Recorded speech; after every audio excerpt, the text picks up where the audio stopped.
오늘은 세례야원의 갈등. 오늘 조금 심각한 얘기이기도 한데요. 자, 요즘에는 정보 홍수 시대입니다. 그래서 정보를 많이 듣게 되죠. 세상도 교회도 워낙 안 할 것 없이 홍수처럼 밀려드는 이 정보를 내가 어떻게 잘 이렇게 걸러서 들을 것인가. 잘못 걸르게 되면 그 정보가 나에게는 유익이 아니라 무익을 주고 무익 정도가 아니라 내 인생을 망쳐버릴 수도 있습니다. 앞으로는 시대가 많이 바뀌기 때문에 특히 이제 우리 또 수험생들 여러 가지 앞으로 과를 선택할 때도 과를 잘 선택해야 됩니다. 지금은 굉장히 좋은 과지만 앞으로 그들이 졸업해서 취업할 때쯤 되면 아마 그 과가 정말 아주 나쁜 과로 취업하기 어려울 수도 있기 때문에 그렇습니다. 요즘에 우리가 좋은 직업이라는 그런 직장인들이 지금 직장을 서서히 그만두고 또 경쟁률도 그만큼 낮아지고 있다고 합니다. 옛날에는 몇십 대 몇백 대 1이었던 그런 직장이 점점 이제 많은 사람들이 관심을 이제 잃어가고 있다. 그만큼 시대가 많이 바뀌고 있습니다. 어찌 보면 이 모든 것들은 우리의 갈등이죠. 우리는 인생을 살아가면서 늘 갈등 속에 살아간다고 볼 수가 있습니다. 그것은 신앙이든 무엇이든 다 똑같죠. 어떤 한 목사님이 부목사 생활을 한 5년을 하시고 나서 이제 나도 좀 담임 목사가 돼야 되겠다 이렇게 하나님께 늘 기도하면서 시간을 보내고 있을 때 온라인 이제 기도를 하다가 좀 몸이 간지러워서 이렇게 또 부스럼이 생겨서 병원에 가게 됐습니다. 피부병원에 갔더니 동네 병원에 갔더니 그 의사가 하는 말이 한번 큰 병원에 가보라는 것입니다. 자기로서는 좀 알 수가 없다는 거죠. 그래서 큰 병원에 가게 됐고요. 큰 병원에 갔더니 피부암이라고 판명이 났습니다. 사역도 얼마 하지도 않았고 나이는 당연히 부목사님께 젊겠죠. 담임 목사 시켜달더니 몸에 부스럼이 나서 그것도 피부암 걸렸단 말이죠. 여러분 같으면 어떻게 하실 것 같습니까?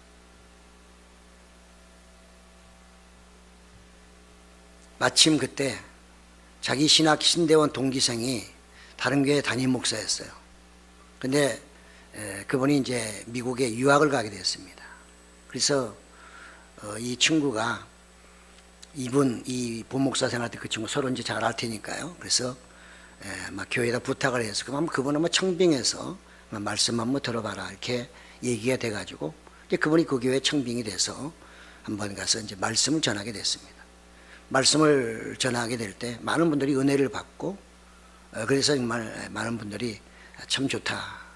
근데 이제 문제는 청빙위원들이 뒤에 모여서 결정을 하게 될 때 여러 가지 얘기가 많이 나왔는데 결국은 은혜도 받고 모든 게 좋지만 이렇게 피부암에 걸린 분이 얼마나 목회할 수 있겠는가 하면서 결국은 이제 부결하는 쪽으로 기울어지게 됐습니다.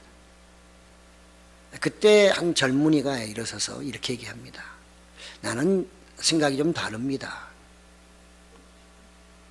저분의 설교를 들으면 저분은 마지막이 아닐까요? 항상 언제 하나님 부르심 받을지 모르니까 얼마나 설교를 최선을 다해 준비하겠습니까?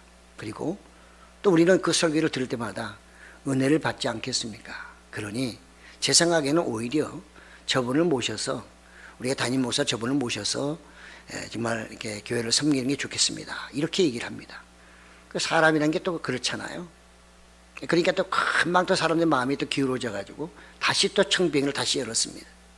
결국은 여러 가지 갑론을박하다가 결국은 그 청빙위원회에서 그렇게 그분을 이제 청빙하기로 결정을 했어요. 그 청년이 또 젊은이가 하는 말이 병이라고 하는 것은 하나님이 낫기도 하고 또 건강한 사람도 아프기도 하고 하니 이 모든 것은 하나님께 맡기며 나가는 게 좋겠습니다. 그분은 그 얘기를 이제 듣고 나서 기도원에 올라갔습니다. 기도원에 올라가서 이분이 기도를 합니다. 보통 어떤 기도를 할까요? 여러분 같으면 기도원에 올라가서 어떤 기도 하실 것 같습니까? 이분은 전혀 다른 기도를 했어요. 하나님, 참 감사합니다. 저 같은 사람을 청빙해서 이 교회 담임 목사로 저를 청빙하는 이 교회가 얼마나 아름답습니까? 그러니 좋은 담임 목사를 보내주시고 그래서 이 교회가 더욱더 아름답게 성장하기를 원합니다. 이런 기도를 하고 그분이 내려오셨어요. 또 그 교회에서는 이제 설교를 하도록 되었으니까 그 교회에서 설교를 하게 됐죠. 놀랍게도 그분은 지금은 아주 건강해서 지금 현재 목회하고 있습니다. 이건 싫어하고요. 그래서 정말 최선을 다해서 매주마다 최선을 다해서 복음을 전한 그 목사님은 지금은 아주 건강해져 가지고 교회를 잘 섬기고 교회도 부흥하고 있다고 합니다. 우리는 다 알 수 없어요. 하나님이 어떻게 하실지 우리는 내일을 알지 못하고 그렇기 때문에 늘 갈등 속에 살아가는 거죠. 오늘 세례 요한도 그렇습니다. 세례 요한의 이 갈등은 저와 여러분의 갈등이기도 한 것입니다. 이거는 세례 요한의 문제가 아니고요. 세례 요한의 그 삶을 통해 오늘 우리에게 보여주는 모습이기도 한 거죠. 세례 요한은 감옥에 들어가 있지만 저나 여러분은 보이지 않는 감옥 속에서 예수님을 섬기고 있거든요. 노먼 루이스 목사님이 중국에서 강의를 할 때 중국의 한 청년이 이렇게 얘기합니다. 이미 중국에는 유교 사상이 퍼져 있고 또 불교를 믿는 사람들도 많습니다. 그런데 굳이 서양 종교인 기독교를 사회적 불이익까지 당하면서 우리가 믿어야 할 이유가 뭐가 있습니까? 이렇게 질문했어요. 그러자 이 목사님이 이렇게 대답합니다. 참 맞습니다. 세계 어떤 곳에 가든 이미 그곳 사람들이 믿고 있는 종교가 있고 세계관이 있습니다. 그럼에도 불구하고 복음이 전해야 되는 이유가 있습니다. 첫째는 그리스도는 단순히 현명한 사람이나 위인이 아니라 하나님의 아들인 구세주이기 때문에 믿어야 합니다.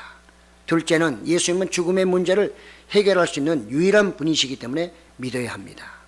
셋째는 죽음 뒤에 있을 심판자가 바로 예수님이기 때문에 믿어야 합니다. 그래서 그분은 이 세 가지를 제시했습니다. 그래서 우리는 예수님만이 오직 유일한 길이요 진리요 생명이신 것을 믿기 때문에 이 복음을 전해야 되고 예수님을 믿어야 하는 것입니다. 이렇게 그분이 대답을 했다고 하는 것이죠. 우리는 다시 오늘 또 본문으로 돌아가서 세례 요한의 문제를 한번 또 생각해 봅니다. 오늘 영적 혼돈에 빠진 세례 요한에게 답하시는 예수님의 이야기입니다. 오늘 한국교회도 영적 혼돈에 빠져 있지 않을까 생각합니다. 혹시 여러분 중에도 영적 혼돈에 빠진지도 모릅니다. 비록 지금 예배는 드리시지만 마음속에 이런저런 갈등들이 지금 자기의 마음을 사로잡고 있을 수도 있는 것입니다. 세례 요한은 어떤 사람입니까? 아시는 대로 그는 예수님보다 6개월 전에 태어났고 예수님의 친척이었습니다. 아버지가 제사장 사가랴, 아버지나 어머니는 연세가 많아서 더 이상 아이를 낳을 수 없는 그런 상황 속에 하나님께서 사가랴가 성소에 들어가서 제사를 드리고 있을 때 그때 천사가 나타나서 내가 너에게 아이를 주리라 해서 그가 믿지 못했기 때문에 벙어리가 돼서 나왔습니다. 그 태어난 아이가 바로 세례 요한입니다. 그런 성령으로 태어났다 이렇게도 말하기도 하죠. 그런 제사장직을 잘 감당했습니다. 아버지가 제사장이었기 때문에 당연히 세습이 되는 것이죠. 그리고 그는 회개하러 천국이 가까이 왔느니라 광야에서 복음도 전하며 세상과 격리된 삶을 살기도 했습니다. 그런가 하면 그가 예수님이 이제 정말 공생애를 하시려고 할 때 세례 요한에 오셔가지고 나에게 세례를 베풀려 할 때 그는 아주 깜짝 놀래가지고 제가 어떻게 당신에게 세례를 베풉니까? 당신이 나에게 세례를 하셔야죠. 그래도 예수님은 이것이 하나님의 의를 이루는 것이다 해서 또 세례 요한은 겸손하게 예수님의 명령에 순종해서 세례를 베풀기도 했습니다.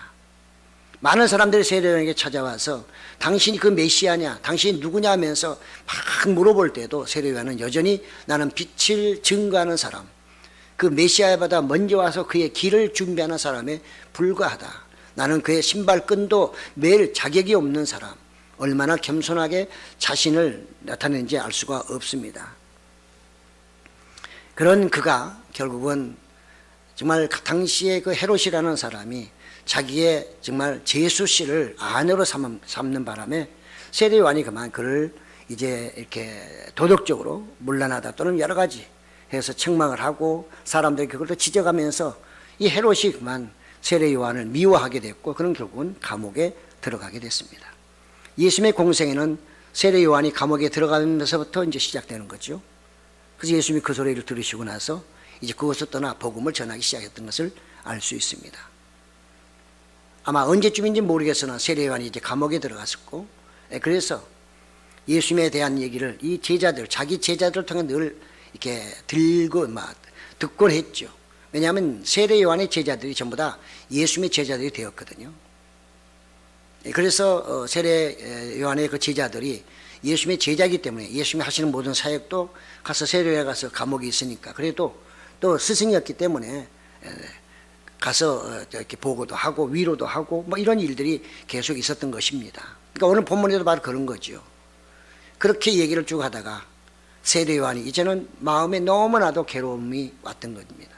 너무나 갈등이 심했습니다. 그래서 제자 둘을 보내서, 항상 둘은 증인을 의미하죠. 한 사람의 증인은 효과가 없지만 두 사람이 하면 그건 틀림없는 사실이잖아요. 두 사람을 보내서 이제 도대체 예수님이 누구인지 좀 가서 여쭤봐라. 세례 요한이 내가 정말 당신이 그입니까? 아니면 내가 오실 다른 분을 기다려야 됩니까? 세례 요한의 그 속 모습을 그대로 예수님에게 보여주고 있습니다. 어찌 보면 세례 요한은 아마 부끄러울지도 모릅니다. 그렇지만 또 어찌 보면 그는 상당히 용감하기도 합니다. 우리가 여러 가지 면에서 볼 수 있는데 뭐 시간이 짧으니까 여기서는 그렇게 다 설명할 수는 없고요. 그러니까 세례 요한에 자기 속을 다 보여요. 오실 그이가 당신입니까? 기다려야 됩니까? 내가 밖에 있을 때 당신에게 세례를 줄 때는 성령이 나에게 분명히 말씀하셔서 그가 바로 메시아라고 분명히 내가 들었는데, 내가 감옥에 와서 살다 보니, 그러면 주님이 정말 메시아라면, 그리고 내가 당신의 길을 이렇게 준비한 사람이고 제사장인데 한 번 정도 좀 제자들 보내서 위로를 해 주시든지, 아니면 뭐 언제쯤 어떻게 된다고 좀 예언을 해 주시든지, 최소한도 그래야 되는 거 아닙니까? 근데 어째서 날마다 사역만 하고, 제자들 얘기 들어보면은 자기에 대한 얘기를 한마디도 안 하고 예수님은 그저 자기 사역에만 충실한 걸 볼 때 어찌 보면 세례 요한의 마음속에 불편함이 많이 있었겠죠. 내가 당신을 위해서 나는 온 정말 모든 거 다 버리고 당신의 길을 준비했는데 어떻게 나한테 이렇게 할 수 있단 말이오. 서운한 마음도 들기도 하고요. 또 한편으로 보면 내가 잘못 들었나? 그분이 예수님이 아닌데, 내가 그 메시아가 아닌데 그때 뭐 환청이 들렸나? 뭐 이런 생각도 드는 겁니다. 왜요? 감옥에 있으니까. 감옥에 혼자 있으니 외로울 수밖에 없죠. 외국에 갔다 오면, 요즘에 우린 코로나기 때문에 외국에 갔다 오시면 무조건 뭐 그 음성이 나와도 2주는 무조건 격리잖아요. 실제로 격리한 분들 이렇게 제가 이렇게 얘기를 들어보면 아주 죽을 맛이라고 그래요. 근데 그분들을 한번 생각해봐. 격리돼서 힘들긴 하지만 밖에는 외출은 못하지만 그래도 집안에서 자유롭게 있잖아요. 먹을 거 마음대로 먹고 볼 거 다 보고 읽을 거 다 읽고. 그런데도 2주 동안이 얼마나 힘든지 모른다는 거예요. 아주 죽고 싶은 마음이 생긴다는. 그래서 이 2주가 무서운 겁니다. 그런데 세례 요한은 감옥에 혼자서 완전 죄인으로 거기 잡혀 있고 억울하게 잡혀 있으니까, 그런 면에서 세례 요한에 처한 그 환경이라는 것은 우리의 생각을 초월할 수 있는 거죠. 그는 말씀을 제대로 듣지 못하고 자기 선포도 못하고 하면서 그에게 오는 갈등이 쌓이고 쌓이면서 이제는 예수님에 대한 의구심까지 생기는 그런 단계까지 와버리게 된 것입니다. 말씀을 계속 안 들으면요, 누구든지 이렇게 되는 것입니다. 누구든지. 여러분, 한 달만 말씀 안 듣고 6개월 말씀 안 듣고 그 다음에 1년 정도 교회 안 다니시면 그분은 이미 기독교인이 아닙니다. 예수님도 없어요. 우리 아는 사람이 그래요. 얼마 전 추석 때 잠깐 와가지고 하는 말이, 교회도 못 가게 하지. 못 가잖아요. 온라인으로 예배 드리는데 그걸 보니까 신통치 않고. 그러니까 믿음이 점점 떨어지고 뭐 예수님이 어딘지 모른다는 거예요. 근데 하물며 감옥에 있는 세례 요한은 어떻게 했어요? 혹시라도 여러분은 세례 요한과 같은 그런 감옥에 있지는 않으세요? 돈에 대한 감옥, 명예 권세에 대한 감옥, 나의 꿈에 대한 감옥, 다양합니다. 세례 요한은 육적으로 감옥에 갇혀 있지만 저와 여러분은 다른 어떤 감옥에 갇혀 있는지도 몰라요. 그래서 그 감옥에서 메시아가 나한테 찾아와서 내 문제를 해결해주고 나를 해방시켜주면 얼마나 좋겠습니까? 그러면 세례요한이 이런 질문을 하겠어요? 역시 당신은 내가 섬기는 메시아였고 정말 내가 신발끈도 감당하지 못할 그런 높으신 분입니다. 이렇게 찬양하지 않았을까요? 그런데 예수님은 세례요한의 기대와는 전혀 관계없이 찾아오시지도 않고 말씀도 없으시고 오직 답답했으면 제자 둘을 보내서 제발 좀 와서 여쭤봐라. 마침 그때 예수님이 사역을 할 때 어떤 사역? 오늘 본문에도 나오죠. 병자들을 많이 다양한 병자를 고쳐줍니다. 고통당하는 사람도 고쳐주시고 귀신 들린 사람도 고쳐주시고 여러 가지 그 상황을 이 두 제자가 또 마침 그때 보고 있었어요. 거기에 예수님이 답변합니다. 예수님은 뭐라고 답변하십니까? 세례요한은 오실 그분입니까? 아닙니까? 기다려야 됩니까? 말아야 됩니까? 이렇게 물어봤는데 예수님은 그런 얘기는 전혀 하시지도 않고 항상 예수님은 어떻게 해요? 네가 보고 들은 대로 가서 전해줘라. 이게 답이에요. 그러니까 누가 결정하라는 거예요? 세례 요한에게 결정하라는 거예요. 내가 결정할 수는 없고 그냥 네가 본 것들, 들은 것들, 현재 일어나는 이 모든 일을 그대로 네 스승 세례 요한에게 가서 알려주고 그러면 그가 무슨 뜻인지 알 것이다. 이렇게 하는 일들이 누가 할 수 있는 일인지 어떤 사람이 할 수 있는지를 알 거 아니냐. 그러니 그가 이걸 보고 결정하도록 놔두라. 이렇게 예수님은 이렇게 제자들에게 말씀하고 있는 것을 볼 수 있습니다. 근데 우리는 늘 신앙생활 하면서요, 그냥 답이 그냥 아주 심플하게 그대로 왔으면 좋겠어요. 그죠? 내가 기도했을 때 그 기도에 대한 내용이 그냥 단번에 아주 정답으로 딱 왔으면 좋겠는데 우리 신앙생활 하시면서 여러분들 많은 경험을 하시겠지만 하나님은 우리에게 항상 단답형으로 주는 경우가 거의 드뭅니다. 항상 어떤 문제가 있으면 그걸 기도하면 그걸 단답형으로 이거야 라고 딱 잡도록 해주는 경우가 드물어요. 이런 거 저런 거 환경이나 여러 가지를 통해서 적당히 주시면서 거기서 네가 알아서 결정하라. 이렇게 말씀하셔요. 예수님의 그런 방법, 하나님의 그런 방법, 하나님은 오로지 이거 아니면 이렇게 하시기보다는 여러 가지 환경을 통해서 스스로가 결단하도록 한다는 사실도 잊어서는 안 됩니다. 우리는 이 예수님께서 지금 내가 눈을 맹인에게 보게 하고 앉은 사람이 걸어가게 하고 이런저런 여러 가지 병을 깨끗이 치료함 받는 것, 이것은 이사야 61장 1절에 있는 말씀처럼 메시아가 오면 하는 일들 아니냐. 세례요한 너 정도는 충분히 알고 있잖아. 이거 들었으면 이제 너는 결정해야 되지 않겠느냐. 그리고 내가 누구인지 너는 충분히 알아야 될 정도의 신앙 아니야? 이렇게 예수님 물어보시는 거죠. 그렇지만 세례요한이 만약에 그 감옥에서 영적인 눈도 떼지지 않고 귀도 열리지 않고 깨닫는 은혜마저 없다면 아마 그는 달리 생각할 수도 있는 거죠.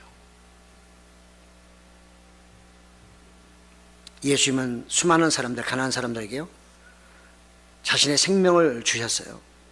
국리란 마음도 주시고요. 또 그런가 하면 희생도 하셨고 치료도 하셨고 그래서 의사로서 역할을 많이 하셨습니다. 근데 왜 세례 요한에게는 그런 의사 역할을 안 하셨을까요? 참 의문이 많습니다. 예수님이 정이 없을까, 사랑이 없어서 그럴까요? 그것 또한 우리가 알 수가 없는 거죠. 오늘 예수님의 말씀 속에 제자들에게 니네가 본 거, 그리고 예수님이 추가적으로 말씀한 걸 그대로 가서 전해줘라. 근데 마지막 말씀이 우리에게 꺼리낌직합니다. 23절에 보니까 누구든지 나로 말미암아 실족하지 아니하는 자는 복이 있도다. 이렇게 예수님이 마지막 말씀하시고 그들이 떠납니다. 그걸 본문의 내용으로 보면 그렇습니다. 왜 예수님은 이 말씀을 마지막에 붙였을까? 또 누가는 왜 이 말씀을 거기다 붙여서 이렇게 편집을 해놨을까 하는 것이죠. 어떻게 세례 요한 같은 사람이 실족할 수 있을까요?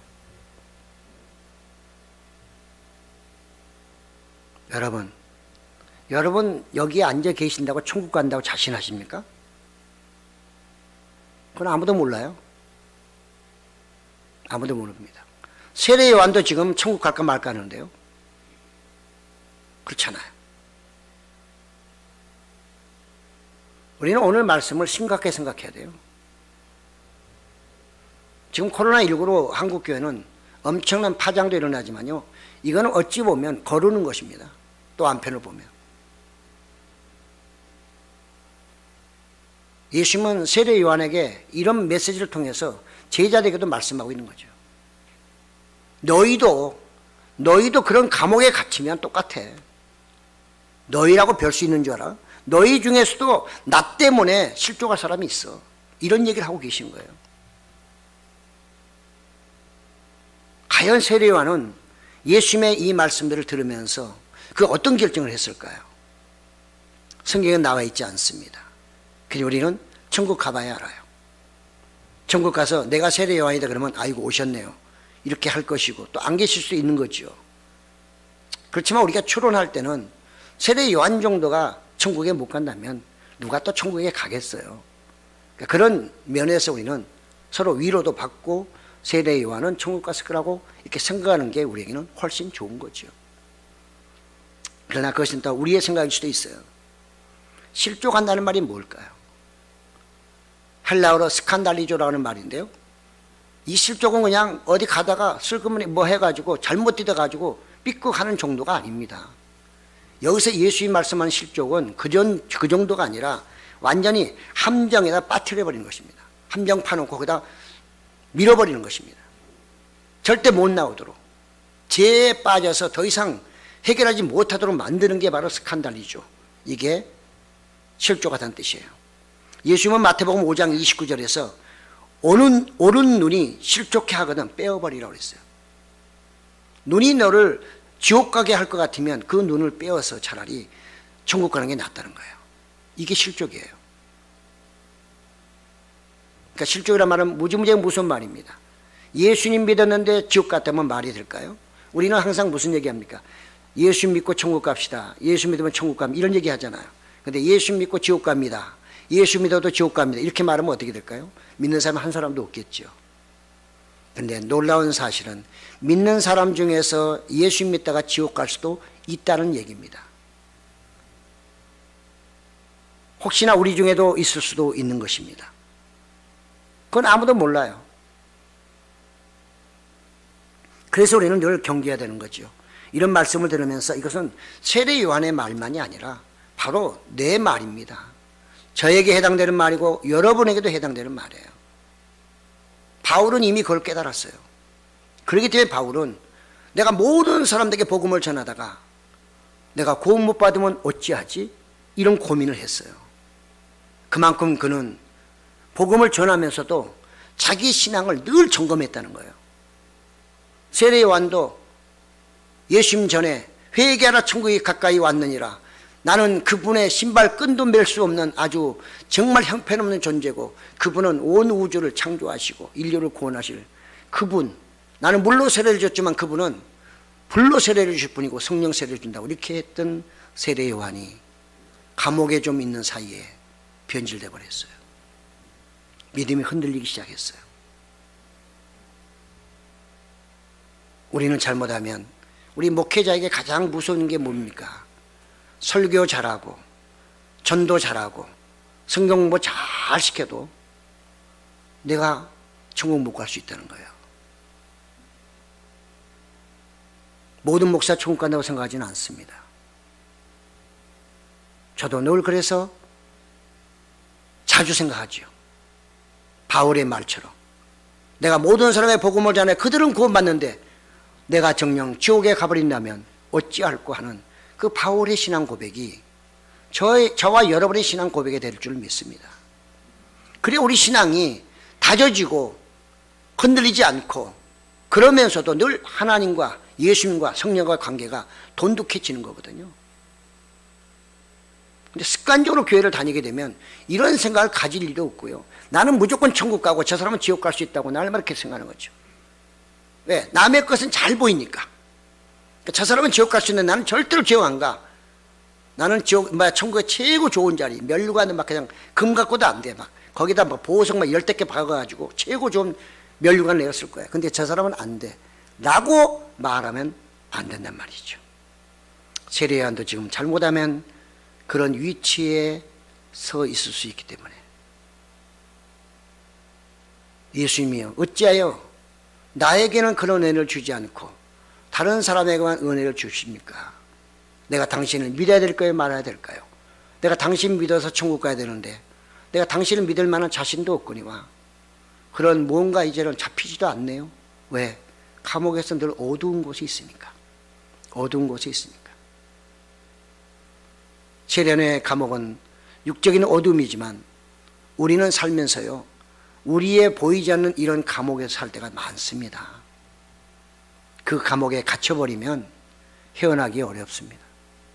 세례요한이나 비슷한 그런 사실이 그런 일들이 일어날 수 있어요.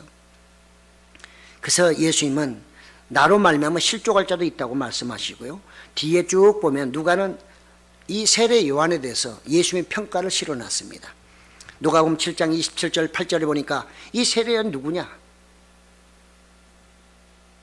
기록된 바 보라 내가 내 사자를 내 앞에 보내노니 그가 내 앞에서 내 길을 준비하리라 한 것이 이 사람에 대한 말씀이라. 내가 너에게 말하노니 여자가 낳은 자 중에 요한보다 큰 자가 없도다. 그러나 하나님의 나라에서는 극히 작은 자라도 그보다 크니라. 이것도 뭔 얘기예요? 예수의 말씀은 잘 나가다가도 뒤에 이게 뭔가 좀 이렇게 걸리기 때문에 항상 조심해야 돼요. 우리는 예수님의 앞에 말씀만 듣고 거기에 흥분할 때가 많은데 예수님의 마지막 말씀도 귀담아 들어야 되는 것입니다. 그런 대단히 큰 사람, 여인 중에 여자가 낳은 사람 중에 가장 큰 자라고 말하는데 그 뒤에 가보면 천국에서는 가장 작은 자도 요한보다는 크다는 것입니다. 그럼 요한의 위치가 어디라는 것입니까 도대체? 그 요한은 지금 어디 있다는 거예요? 예수님 말씀은. 우리는 이 말씀을 어떻게 이해해야 될까요? 어떤 분은 말합니다. 왜 세례 요한이 위대한 정말 사람인가? 여인 중에 가장 큰 자라고 예수님 말씀하셨을까? 한 세 가지. 첫째는 구약의 모든 선지자들은 그림자로 예수님을 보았다면 세례 요한은 직접 예수님을 만난 사람. 그리고 그는 정말 세례를 베풀면서 예수님의 마지막을 준비한 사람. 세 번째는 정말 메시아로서 그가 메시아로 인정하고 자기의 사역을 겸손하게 내려놓았다. 이렇게 말하고 있습니다. 그가 제자들을 같이 가면서 뭐라고 그래요? 예수님을 향하여 그가 지적하는 것이 보라 세상 죄를 지고 하는 하나님의 어린 양이로다. 그래서 제자들이 예수님께 가잖아요. 요한복음에서는 그렇게 정리를 하고 있습니다.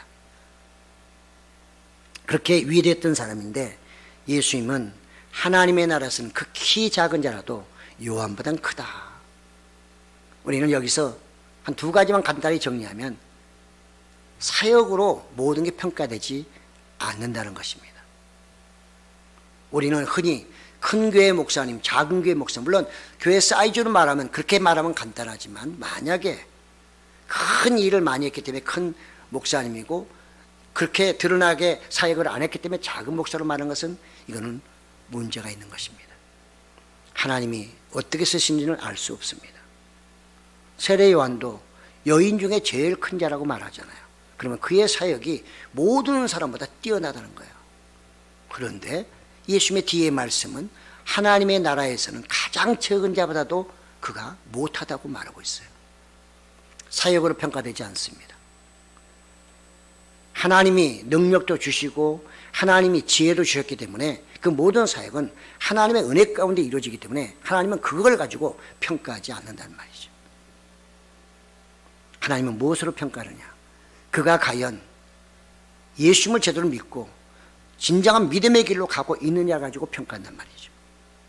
그러니까 가장 작은 자가 누굴까요? 가장 큰 자가 세례 요한이라면 가장 작은 자는 바로 예수님의 제자들이에요. 세례 요한하고 예수님의 제자 비교하면 사회적 신분으로 말하면 그 당시의 사회적 신분으로 말하면 세례 요한은 정말 가장 상위층이라면 예수님의 제자들은 가장 바닥이었어요. 어부니까 직업적으로 말하면 그런 거예요. 비교가 되지 않습니다. 이렇게 극히 작은 자들이 하나님 나라에서 큰 자가 됐어요. 무엇으로? 하나님이 주시는 은혜와 성령으로 말미암아 그들이 예수님의 복음을 전하는 증인들이 되었다는 거죠. 세례요한은 준비하는 사람이었는데 이 사람들은 직접 경험하고 예수님을 증언하는데 귀하게 쓰임받은 사람들이에요. 그래서 천국은 들어가는 자에게 최고예요. 문 입구에서 아무리 큰 일을 해도 의미가 없습니다. 들어가야만 되는 것이죠. 그래서 천국은요, 천국을 소유하는 것이 능력받아서 마귀 사단을 쫓아내는 것보다 월등히 뛰어납니다. 다시 한번, 귀신 쫓아내고 큰 능력을 행해도요, 천국 들어가는 것보다 못하단 말이에요. 아무리 그렇게 해서도 천국에 들어가지 못한다면 의미가 없단 말이죠. 그런 사람 많이 있었어요. 지금도 많이 있고요.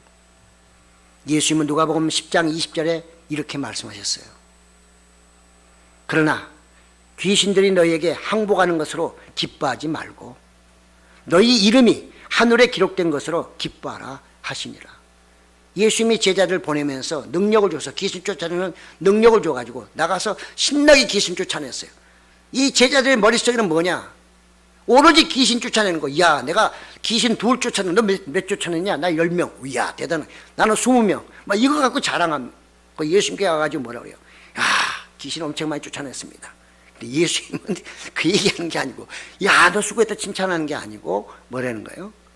야, 그걸로 기뻐할 게 아니라 네 이름이 하나님 나라에 기록된 것을 가지고 기뻐해야 돼. 그게 본론이 아니고 그게 본질이 아니야. 이렇게 예수님이 말씀하셨어요.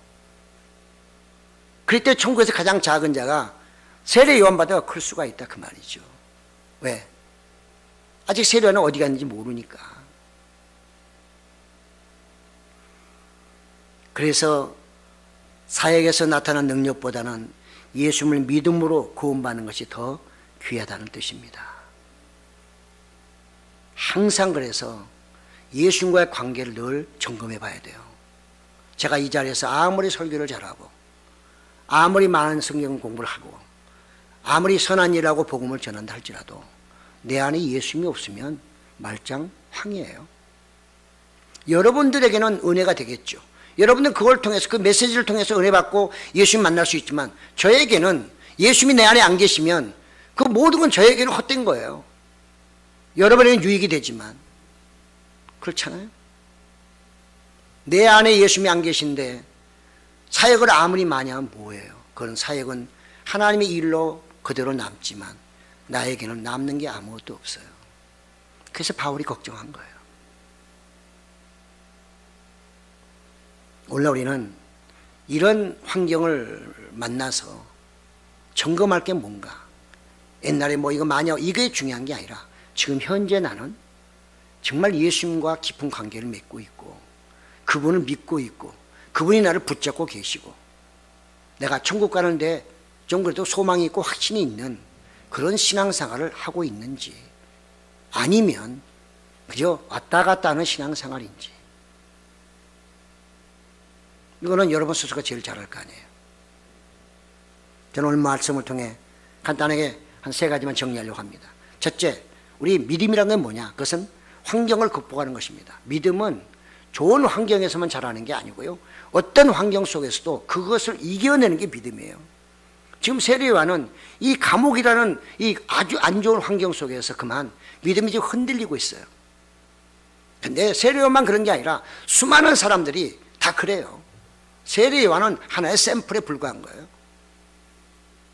아담과 이브만 선악과 따먹은 게 아니고 그의 후손들도 다 선악과 따먹었는데 누가 과연 선악과 따먹은 것을 회개하고 그분의 용서를 구할 것이냐는 게 중요한 거예요. 그래서 어떤 사람은 말합니다. 예수님을 믿는 사람들은 그리스도인은 뒤집기의 명수, 잘 뒤집는 거, 뭐를 나쁜 환경을 좋은 곳으로 만드는 뒤집기의 명수다. 영국 속담에는요, 민들레는 화단을 고집하지 않는다. 민들레가 얼마나 아주 대단한 저건지 아시죠? 꽃인지. 그럼 웬만해서는 죽지 않습니다. 그러니까 민들레는 화단도 좋고 화단 아니어도 관계없어요. 어디서나 자랄 수 있다. 바로 믿음이라고 하는 것. 믿음을 가진 사람은 환경을 탓하면 안 됩니다. 내가 이런 환경 때문에 이렇게 됐어. 그거는 노예예요. 천국에선 통하지 않습니다. 둘째는요, 자기의 기대를 버리고 예수님을 믿는 자가 복이 있어요.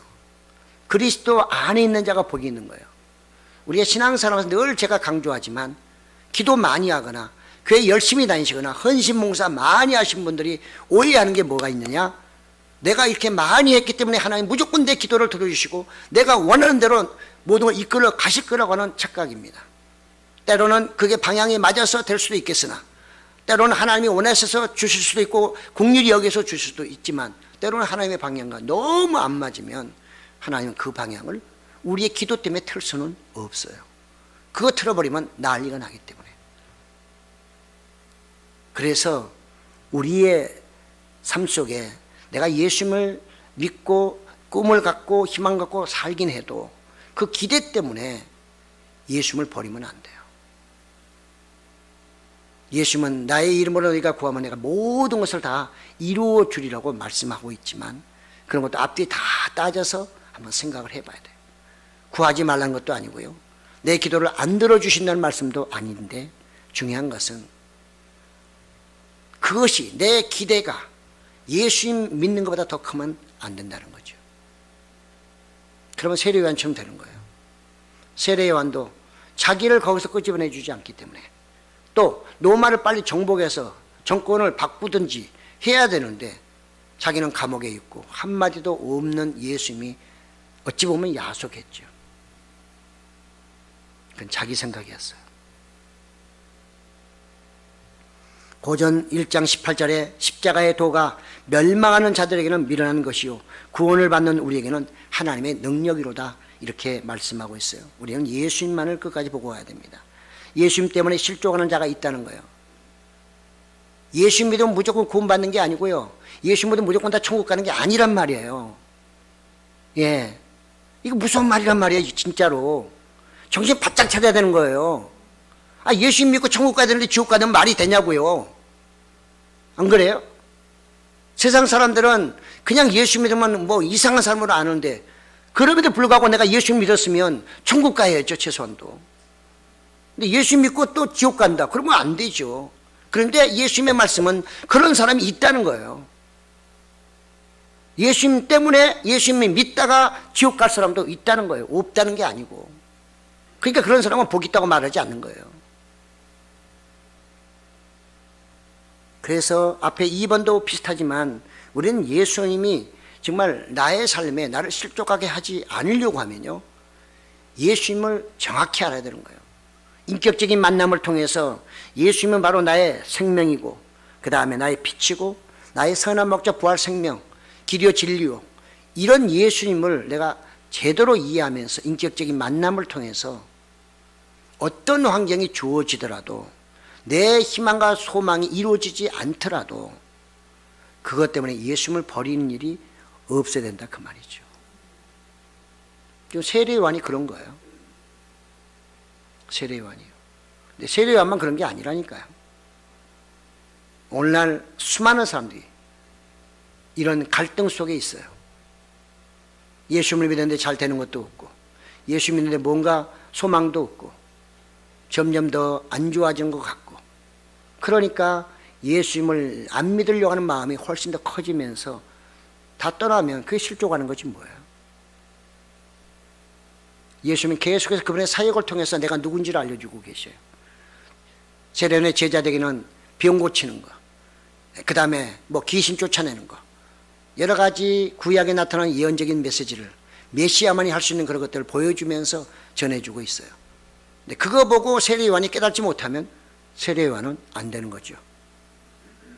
그걸 보고 깨닫지 못하면 그의 눈도 멀어버린 것이고, 귀도 먹어버린 것이고, 마음의 깨달음도 없는 것입니다. 제가 오늘 여러분에게 설교를 할 때 이 메시지를 들어도 아무 감각이 없다, 그러면 오늘은 최소한도 여러분은 마취돼서 깨어나지 못하는 거와 똑같은 거예요. 세례요한과 똑같은 상태라 그 말이죠. 내가 기다릴까 아니면 당신이 맞습니까? 이런 질문이나 날마다 하고 있으면 거기에 무슨 믿음이 있겠어요? 거기에 단단한 믿음, 굳건한 믿음이 세워질 수 있겠습니까? 흔들릴 수밖에 없는 거죠. 지금 우리는 코로나19 때문에 우리의 마음이 날마다 왔다 갔다 해요. 이래서 저래서 이것 때문에 저것 때문에 걱정 근심하면서 우리의 믿음이 계속 흔들리고 있어요. 주님은 염려하지 말라, 근심하지 말라, 걱정하지 말라고 말씀하셨어도 우리는 그런 소리에 아랑곳하지 않고 들리지도 않고 기억되지도 않아요. 마음판에 새겨진 것도 없어요. 오로지 현실, 내 눈에 보이는 거, 들리는 거, 이거에만 전념하고 있기 때문에 예수님이 계신지 안 계신지, 하나님이 진짜 살아계신지 안 계신지, 내가 진짜 믿는 예수님이 옛날에 부활하신 건 맞나? 정말 안 보이는 하나님이 살아계신 건 맞는 거야? 이런 의문을 갖고 갈등을 하는 사람들이 많이 있습니다. 우리는 그래서 예수님의 오늘 대답이 뭐예요? 네가 본 대로 들은 대로 그대로 전해줘라. 이제는요, 이 사건이 예수님을 통해서 일어나는 것이 아니라 바로 하나님의 말씀을 들은 여러분을 통해서 여러분이 걸으셔야 되고요, 여러분이 귀신이 쫓겨나서 아주 건강한 분들이 되셔야 되고요, 여러분이 귀신이 들었단 말이 아니라 그런 여러분 삶 속에서 여러분의 삶의 변화가 나타나야 되는 거예요. 저분 되게 변했네. 야, 교회 나오더니 진짜 몇 달 만에 이렇게 바뀌었지? 이런 사건들이 일어나는 게 뭐냐? 바로 예수님이 하신 사역이란 말이죠. 그게 제가 하고 있는 사역이에요. 그러니까 저는 열심히 말씀을 준비하고 전해서 이 말씀을 들은 여러분들이 이 말씀을 듣고 먹고 깨달음으로 인해서 변화가 와야만 예수님이 하신 말씀처럼 가서 본 대로 들은 대로 알려줘라, 이렇게 얘기가 되고 그게 세상의 복음으로 전파되는 거거든요. 근데 교회가 아무 그런 변화가 없다. 날마다 똑같은 모습의 변화는커녕 변화는 변화인데 뒷걸음질 치는 변화라면 거기에서는 복음이 나갈 수가 없는 거죠. 능력도 나갈 수가 없는 것입니다. 거기는 갈등밖에 없는 거죠. 세례 요한처럼, 감옥에 있는 세례 요한처럼. 그렇게 되면 그 교회는 교회 자체가 감옥이 되어버리는 거예요. 교회가 생명의 정말로 어떤 터전이 아니라 우리의 모든 생각을 묶어버리고 예수님에 대해서도 의구심을 갖고 늘 모든 일에 갈등하며 살아가는 감옥으로 만들어버리는 것입니다. 한국교회는 어찌 보면 이런 일에 직면하고 있습니다. 교회를 감옥으로 만들 것인가, 아니면 생명의 터전으로 만들어갈 것인가, 그것은 바로 여러분의 변화에 달려있는 것입니다. 여러분의 변화를 보고 사람들이 예수님의 말씀이 진리요, 하나님의 말씀이 능력의 말씀이요, 생명의 말씀이라고 깨닫기 때문에 그렇습니다. 사랑하는 성도 여러분, 세례 요한이 예수님을 못 만나서 갈등한 것도 아니고요, 말씀을 몰라서 갈등한 것도 아니고요, 그가 직분이 낮아서 갈등한 것도 아닙니다. 그가 갈등한 것은 감옥이라는 곳에서 말씀을 계속 듣지 못하는 그런 상황 속에 의심이 계속 들면서 예수님에게 자기 모든 것을 드러내고 있습니다. 예수님은 그에게 답을 주시고 이제는 네가 선택하라, 이렇게 말씀하고 있습니다. 저도 오늘 여러분에게 이 메시지를 전했습니다. 여러분 스스로가 또 선택해야 됩니다. 그래서 우리는 은혜 아니면 살 수 없다. 그래서 늘 은혜를 강구해야 하는 거죠. 항상 은혜를 구하심으로 갈등보다는 늘 봉합으로, 그리고 흔들리기보다는 늘 단단한 반석에 세워지는 여러분의 믿음 꼭 되시기를 예수님 이름으로 축복합니다. 아멘. 주님.